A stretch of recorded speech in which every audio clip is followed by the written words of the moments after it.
послание во кое бараме одговор на едно многу важно прашање, една многу важна дилема, како да живееме исполнет живот во едно општество, во еден свет во кое се нудат различни стилови, различни филозофии на живење, свет во кој има вистинска конфузија во тој поглед.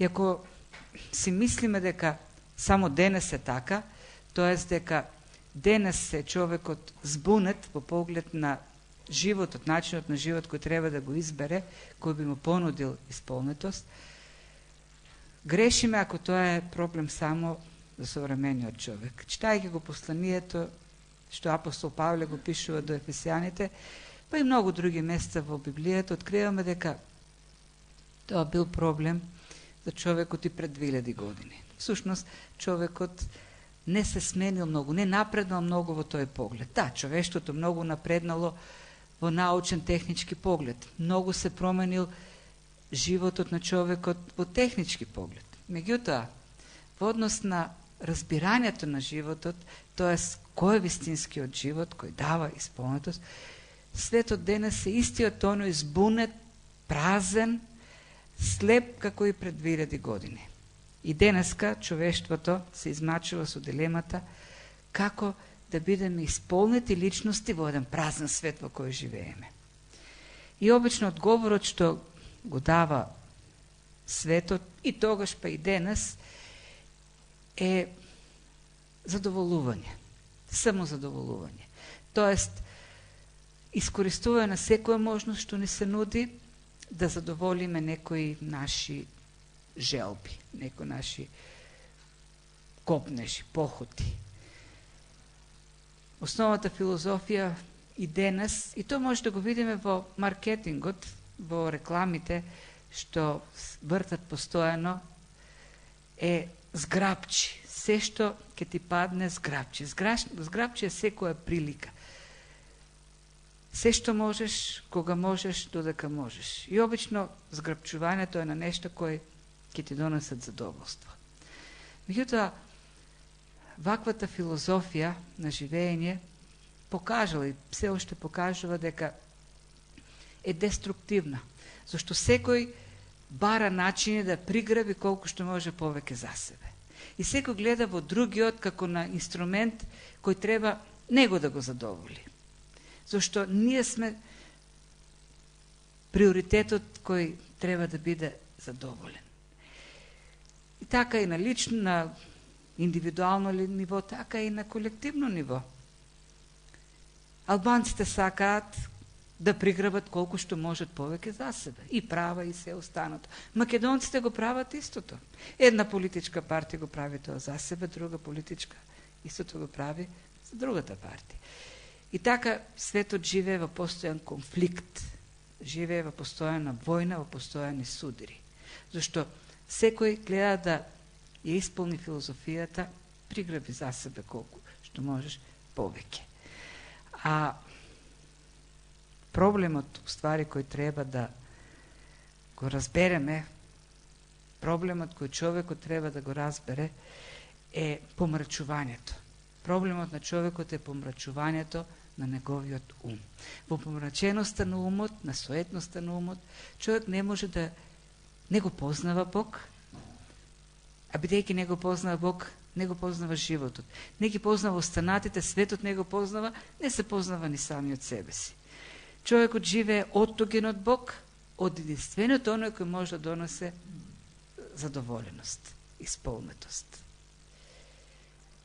И постојано оттугувајќи се од Бог во живењето со заблудата дека си е доволен самиот на себе, човекот уште повеќе запаѓа во желбата, во копнежот, да се задоволува себе си, да ги задоволува своите копнежи, и тоа уште повеќе носи празнина, уште повеќе носи мизерија и уште повеќе го обесмислува животот. И тоа е проблемот со кој се занимава апостол Павле во вториот дел на посланието до Ефесијаните и посебно во 4 глава. Човештвото живее во заблуда, бидејќи е со помрачен ум, бидејќи е со суетен ум. И решението кое го дава апостол Павле, единственото решение на човештвото е новиот човек. Преку верата во Христос тој доаѓа да живее во нас. И тој дава вистинско задоволство, вистинска исполнетост. Тој го тргнува помрачувањето на умот, го просветлува човекот и човекот, гледајќи јасно, ја гледа својата потреба и ја задоволува, вистинската потреба. Говоревме во минатото изучување за соблекување на еден стар човек, соблекување на оној човек кој е темелот на тој суетен живот. Зашто стариот човек во нас е оној кој мотивира празни, тоест измамливи, ги нарекува апостол Павле, или лажни копнежи, или страсти. Стариот човек во нас продуцира постојано глад за лажни копнежи. И човекот вложува се од себе за да ги задоволува тие страсти. Голта и никако не останува задоволен. Зашто тие се измамливи, празни. И човекот треба да се ослободува од тој стар човек на суети, на измамништво. И да се облекува со нов човек.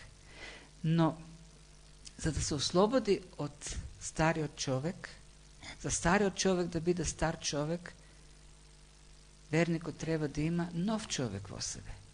Ако нема нов човек, стариот човек е единствен човек. Неопходно е Христос да дојде во нас, верата во Христос. Кога Христос ке се всели, тогаш ние гледаме дека оној човек кој не водел кон измама е стар човек, кој е осуден на распаѓање и на смрт. И тој стар човек е оној кој што го попречува животот во нас. Тој е оној кој го попречува вистинското задоволство. Отстранувањето на стариот човек значи отстранување на смртта во нас. И вселувањето на новиот човек всушност значи вселување на живот. Зашто Христос е животот. Тоа е животот, тоа е патот, вистината и животот. Обликувањето со Христос, наметнувањето на Христос, вкоренувањето во Христос значи живот. Самиот апостол Јован вели, кој има Синот Божи, го има тој живот. Кој го нема Синот Божи, го нема тој живот. Апсурдно е да се бара живот ако немаме вистинската основа, Христос. И всушност тоа соблекување на стариот човек и облекување на новиот значи темелна промена на животот. Човекот, софистицирајќи се, успева да најде по-модерни, по-суптилни начини како да ги задоволува своите суети, а тоа да не изгледа многу трагично. Всушност имаме само разлика во формата преку која ги исполнуваме истите стари суетни желби. Мислиме дека ако ја смениме формата, ќе го решиме проблемот. Последиците остануваат исти, независно од тоа како ги задоволуваме нашите суетни желби. Во Христос имаме промена на коренот. Искорнуваме еден човек кој продуцира смрт и суета, а во нас се вкоренува друг човек кој дава сосема поинаков плод во животот. Неговиот плод е вистинска светост и праведност. Не изглумена, не преправена, но вистинска светост и праведност. Така да, с обликувањето на стариот човек или откорнувањето или дарењето од нас на стариот човек и обликувањето на новиот човек значи сосема нова платформа на живот. Нов темел, нов корен кој нуди нови плодови. Ден во ова изучуване сега, во овие стихови, апостол Павле станува уште по-конкретен и веќе дава практични насоки како, што значи собликувањето на стариот и обликувањето на новиот човек. Во кои области всушност тоа се прави и говори тука за лагата, за гневот, за крадењето и за јазикот. За јазикот ќе говориме следниот пат. Почнува Значи тоа е искоренување на старото, почнува со отфрлање на лагата. И вели, отфрлете ја лагата. Со тоа започнува. Со најуниверзалниот човечки нагон. Кажувам нагон, зашто апостол Павле во претходните стихови, кога говори за стариот човек, тој рече дека тој продуцира измамливи желби или нагони, или копнежи. Еден од тие измамливи нагони е нагонот за лажење. Да лажеме. Тоест, или да не ја представиме вистината, или искривено да ја представиме вистината, со цел да задоволиме, да го задоволиме стариот човек, кој е човек на суетата. И кога говориме за лаги, не мислиме само на оние ситуации кога ќе ја сокриеме вистината, ќе кажеме лага, да се спасиме од некоја последица, од некоја казна. За жал, ние многу често и редовно користиме лаги за да задоволиме својата суета. И кога говорам за лаги, не мислам само на премолчување на вистината, туку и на изопачување. Ние сме експерти од, како што се вели, од мравката да направиме камила. Тоест, има ситуации во животот во кои сме пострадале од нешто. И ние сме во состојба така да ја представиме, така да го представиме страдањето, што ќе предизвикаме сожалување. И така ќе бидеме предмет на сожалување, тоест ќе го привлечеме вниманието на луѓето. Нашата суета ќе биде задоволена. Или пак ако сме били успешни во нешто, сме се покажале како добар пример. И пак така ќе го представиме, да се покажеме пред луѓето како големи, како да оставиме впечаток кај луѓето. И за нашата светост, и за примерот што сме го имале пред луѓето и така натаму. И тоа пак задоволува наша суета. Ги задоволува копнежите на стариот човек. Многу пати. Така ќе ја представиме вистината и фактите, за да го добиеме спорот со луѓето. Зошто? Зошто стариот човек сака да биде задоволена суетата. Тоа е најуниверзалниот нагон кај луѓето. Зошто стариот човек предизвикува измамливи нагони или нагони кои не лажат. Ние сме постојано лажени од стариот човек. Во нас има мајстор на лагата. Стариот човек е мајсторот на лагата. Новиот човек, апостол Павле го нарекува како оној кој е според Бог. Ако новиот човек е според Бог, тогаш стариот човек според кого е? Според сатаната, според ѓаволот. А Господ Исус вели дека ѓаволот е татко на лагата. И затоа човек нема потреба да учи да лаже. Зашто таткото на лагата работи преку стариот човек. Уште како бебиња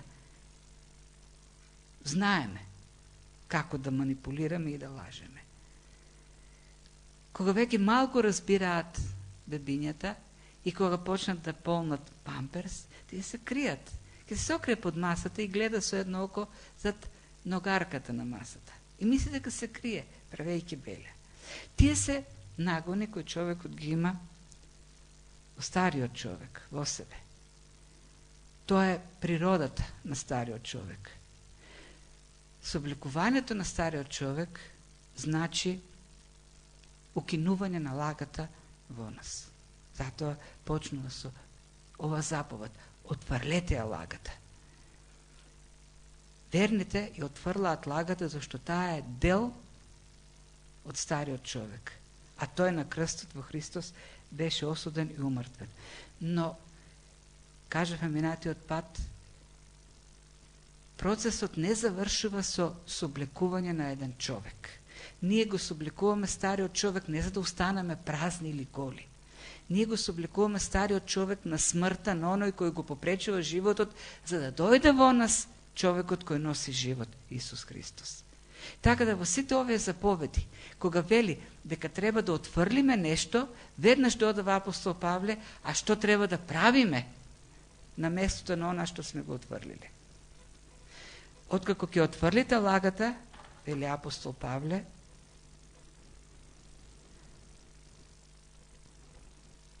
Кажувајте се вистината секој на својот ближен. Откако ќе се симне стариот човек со лагата што ја предпочита, во нас се вселува новиот човек. Христос. Христос е вистината. Патот, вистината и животот. Ако стариот човек е татко на лагата, Христос е татко на вистината, новиот човек. И тоа е нормален процес.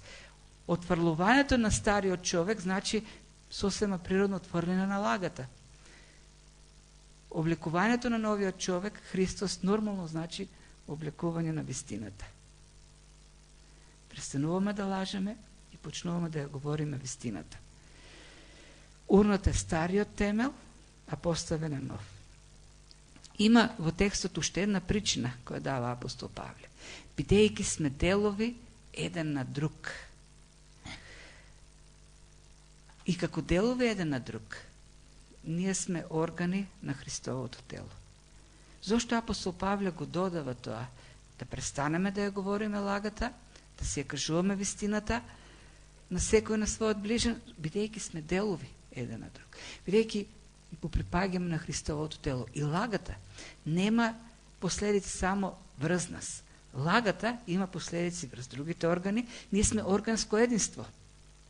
Ако еден орган манипулира, тоа се одразува на другите органи. И на крајот тоа се одразува на целото тело. Со други зборови, апостол Павле сака да каже: внимавајте, вие сте органи на Христовото тело. И ако не ја говорите вистината, тоест ако ја говорите лагата, тоа се одразува на Христовото тело. Како нашето сведоштво ќе има ефект кај луѓето ако гледат лага во Христовото тело? Каква сила ќе има нашиот живот? Каква сила ќе има нашето благовестие ако луѓето гледаат лага? Ние сме органи на Христовото тело. Во Христовото тело треба да има вистина. Апостол Павле. И тука уште една тема што би сакал да ја спомнам, една многу популарна, она за белите лаги. Тоест, оние лаги кои според нашето мислење би требало да го заштитат другиот. Не ги кажуваме за да го заштитат другиот, да не го повредат, да не му ги повредат чувствата и така натаму. Тоест, тоа се лаги кои треба да имаат благородни ефекти кај другиот. Ние прикриваме вистината пред другиот, вистината за другиот, за да го заштитиме, тоест да не се почувствува непријатно, да не го повредиме. И ова бела лага е продукт, производ на стариот човек. Зошто? Зашто белите лаги на крајот на краиштата нас не заштитуваат. Да. Нашата суета, нашата гордост. Не сакаме да создадеме, може би, непријатели. Може би се плашиме од конфликт. Се плашиме, може би, да го загубиме.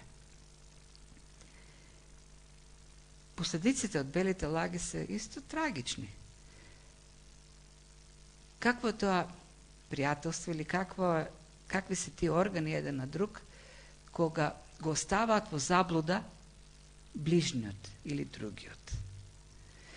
Сокривајќи ја вистината, всушност ние правиме другиот да живее во заблуда. Представете си Бог да го направеше тоа со нас, за да не повреди, да ја сокриеше вистината од нас. Да не ни кажеше дека сме грешни и дека сме под досуда. Да не заблудуваше дека сме многу добри, како што многу ереси го прават тоа, и на крајот да завршиме во осуда. Не, Бог не ја сокри вистината. Христос не ја криеше вистината. Ние сме органи еден на друг и растежот е возможен како органи, Христовото тело расте ако се говори вистината во неа. Вистината е заштитниот знак на новиот човек. Понатаму вели за гневот. Гневете се, но не грешете. И сега, ако видите, апостол Павле не дава алтернатива на гневот. Не вели престанете да се гневите и наместо гневот вклучите нещо друго во животот. Како, например, наместо да лажете, говорете ја вистината. Нема алтернатива. Зошто нема алтернатива? Зошто гневот, како карактеристика на стариот човек, е карактеристика и на новиот човек. И Христос се гневи. И Бог се гневи. Но има разлика меѓу гневот на стариот човек и гневот на новиот човек. Има нешта кои треба да предизвикаат гнев и кај верните луѓе. Кој е карактеристиката или кој е проблемот со гневот на стариот човек? Рековме дека стариот човек е човекот на суетата, на егоцентричноста, на свртеноста кон себе. Стариот човек се гневи кога е нападната нашата суета, кога е нападната нашата гордост, кога не сме го добили онаа што мислиме дека го заслужуваме. Стариот човек се гневи кога мислиме дека не сме го добиле вниманието што сме го заслужиле, пофалбата што сме заслужиле, кога сме загрозени или нападнати. Ако видиме во животот на Господ Исус Христос, тој се гневеше. Тој се гневеше, например, кога фарисеите протестираа зашто лекуваше човек во сабота. И Господ Исус се разгневи. Зашто сакаше да помогне на човек, а фарисеите го попречуваа. Господ Исус се разгневи во храмот, кога виде дека луѓето од храмот направија разбойничко гнездо. Се разгневи. Меѓутоа, кога го хуля, кога го исмеваа, кога го тепаа, дали се разгневи тогаш? Има еден текст од 1 Петрова 2 глава 23 стих. Таму вели: тој кој беше навредуван, не возвраќаше со навреда. Кога страдаше, не се закануваше, туку се предаде себе си на оној кој суди праведно. Не се гневеше кога него го навредуваа. Кога другите беа загрозувани, кога правдата беше загрозувана, Христос се гневеше. Кога тој беше нападнат, неговата суета не се повреди. Туку велеше: Господи, прости им, Боже, прости им, зашто татко прости им, зашто не знаат што прават. Одмаздата не е наша. Одмаздата му припаѓа на Бог. Во Римјаните 12:19 пишува: не одмаздувајте се вие, мили мои, туку оставете му можност на Божиот гнев, зашто е напишано: одмаздата е моја, јас ќе возвратам, говори Господ. Интересно е дека Господ Христос не се гневеше кога тој беше загрозен, меѓутоа тој се гневи кога неговите се загрозени. И затоа вели: оставете на Божиот гнев.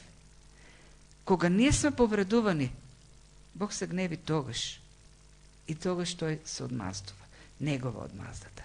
Затоа и ние не треба да се гневиме кога нашата суета е загрозена.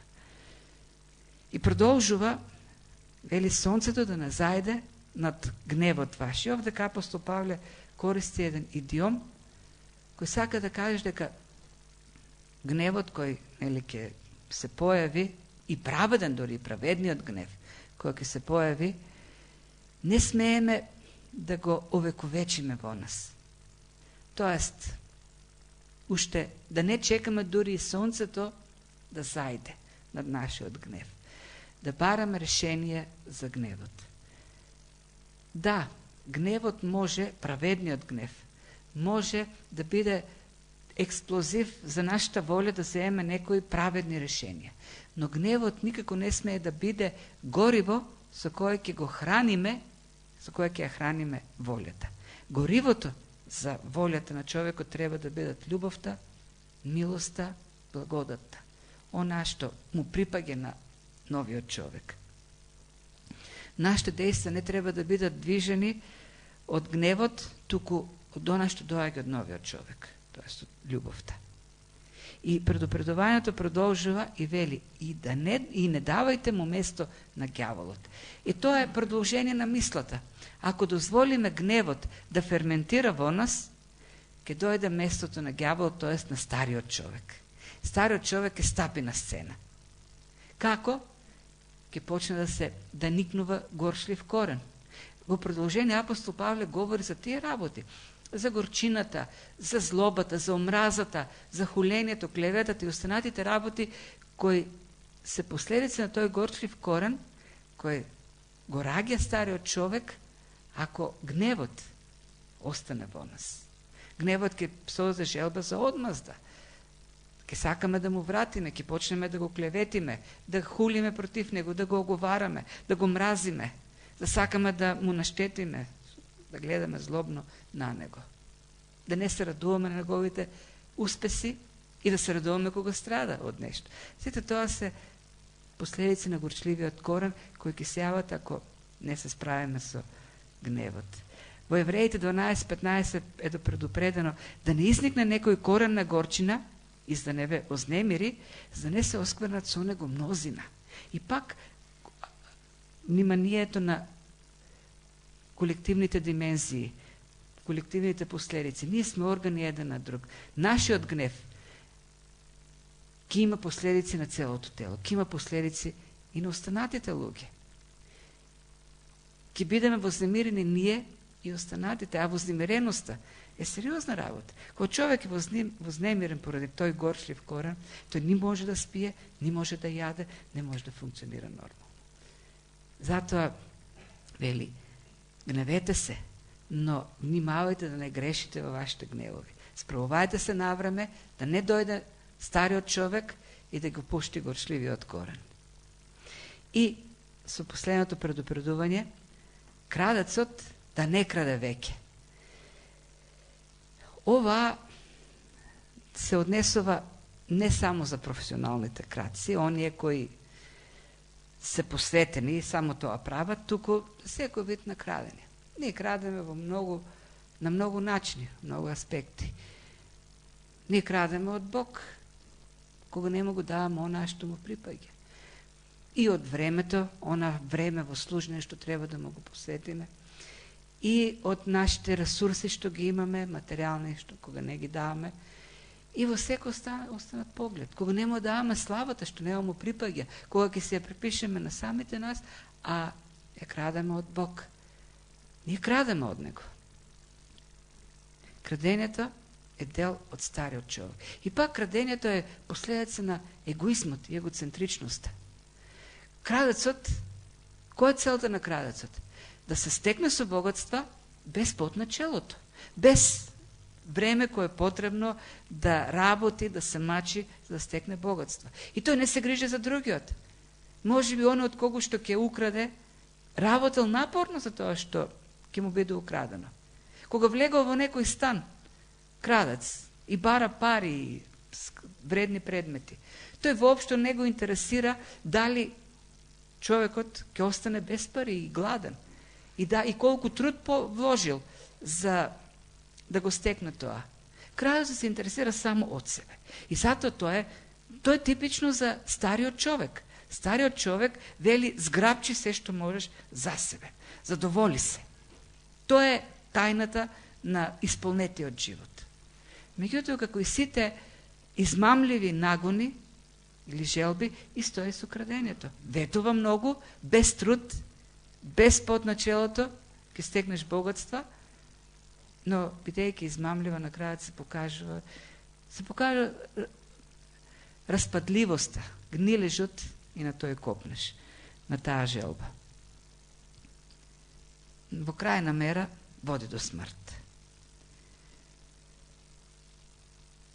И ова заповед, како и останатите, ќе видиме и нели следните, има алтернатива. Стариот човек се соблекува, тоа е желбата да се краде, и облекувањето на новиот човек има активен однос, поинаков однос. Туку нека се труди. И подобро е да се труди со своите собствени раце, да го прави она што е добро, за да има што да му даде на оној кој има потреба. Ете каква трансформација. Оној што крадел да не краде повеќе, туку да работи со своите раце и да дава на оној што има потреба. Обликувањето во Христос или со Христос не означува потоа некоја неутрална, пасивна состојба. крадам повеќе, работам. И то. Но има активна позиција. Во работата, кај мене се појавува една друга страст. Она ли што зборевме, не ова сезона, минатата, за страста. Стариот човек раѓа едни страсти, кои не поробуваат и буквално не можеме да живееме без нив. Новиот човек раѓа пак поинакви. Срцето кое живе во стариот човек, копне или се радува да живее на трудот на другиот, тоест да приграби колку што може повеќе од другиот. И затоа луѓето во светот се восхитуваат на оние што украле многу. Толку има луѓе, сум чул, кои велат, алал да му е. Успеа сите да ги измами, се наполни пари, ги спокрада сите. Алал да му е. Тоа е восхитот и тоа е копнежот, тоа е она што гори во стариот човек. Срцето кој е водено од стариот човек. Новиот човек или она што живе во новиот човек има поинакви копнежи, поинакви желби. Душата се исполнува со задоволство кога дава, кога помага. За него е блажено, благословено да дава, да ги задоволува потребите на другиот. Тоа е исполнува неговата душа со задоволство. За она срце кој е исполнето со стариот човек нема поголема радост од тоа да успее да измами некого. Кога одиш на пазар, некако да те украде. Тоа е присутно, го гледаме, да те измами некако, да ти скрати од она што ќе ти го даде и да ти земе повеќе од она што треба да ти земе. Но во Христос душата копне и се задоволува она другото, во давањето. Соблечете го старото и облечете го новото. Тоа е еден постојан процес, без кој нема живот, исполнетост. Непрекинат секојдневен процес, облекување на старото и облекување на новото. Не може новото да биде облечено ако не се ослободуваме од старото, ако не ги тргаме трагите на стариот човек кој се закачува во нашиот живот. Некој човек бендисал многу некој имот, некој куќа и го молел собственикот да му ја продаде. Собственикот не се согласил, на крајот, кога му биле понудени повеќе пари, тој се рекол, добро, ќе ти ја продам, но имам еден услов. Сакам да го зачувам имотот на една шајка над вратата, над влезната врата на куќата. И овој новиот собственик се рекол, една шајка, голема работа, и исклучиве договор. По известно време, стариот собственик си рекол, зошто му ја продав куќата? Сакам да се ја вратам назад. И му рекол, врати ме назад, ќе ти ги дадам парите. А, не може, рекол новиот собственик. И тогаш стариот собственик зел труп од куче и го закачил на шајката. И почнала да се шири миризба. И станало неподносливо место за живење. И видел, не видел, новиот собственик го вратил имотот. Која е поентата? Ако оставиме стариот човек во нас да се закаче во нашиот живот шајки, тој таму ќе го обесе сиот свој трулеш. И новиот човек нема да може да живее во нас. Собликувањето треба да биде целосно, откорнување треба да има. Дерење, како што се дере кожата. Зашто во она област во животот во која стариот човек се оставил траги, таму не може целосно да се всели новиот човек, Христос. Ние не можеме да го делиме животот пола-пола. Пола да припаѓа на стариот, пола да припаѓа на новиот. Не можеме дури да го делиме 80:20 во полза на Христос. Дури не можеме 90:10. Дури не можеме 99:1. Треба целосно 100% да му припаѓаме на Христос. За тој да живее во нас. Ако во некоја област виси закачен некој дел од стариот човек и го оправдуваме тој дел на некој начин, во него не можеме да го поканиме новото. А може технички ние да облечеме нова, чиста облека над старата извалкана. Ама мирисот от старата облека ќе пробие пак преку новата. И ќе се чувства, ќе се гледа дека новата облека е само фасада или маска за старата облека. Необходно е се облекуване на старото и облекуване на новото.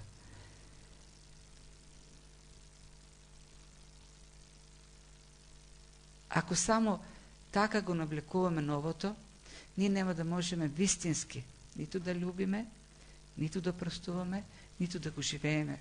Християнскиот живот што се бара од нас. Таквиот християнски живот ќе биде лицемерен, а лицемерието е видливо за секого.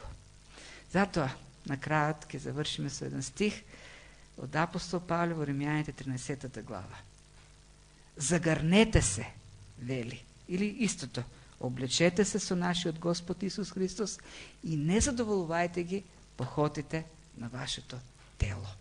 Не слушајте го стариот човек. Не задоволувајте го стариот човек. Тоа е за ова вечер. Господ да ни дава сила преку Светиот Дух, читајќи го Словото, охрабрувајќи се заедно во молитвата, во се што правиме, да се ослободуваме, да го истиснуваме секојдневно стариот човек, а новиот човек Христос да се вселува интензивно, се поизобилно и да го контролира нашиот живот. И тогаш, единствено тогаш ќе може да живееме вистински живот, исполнет живот.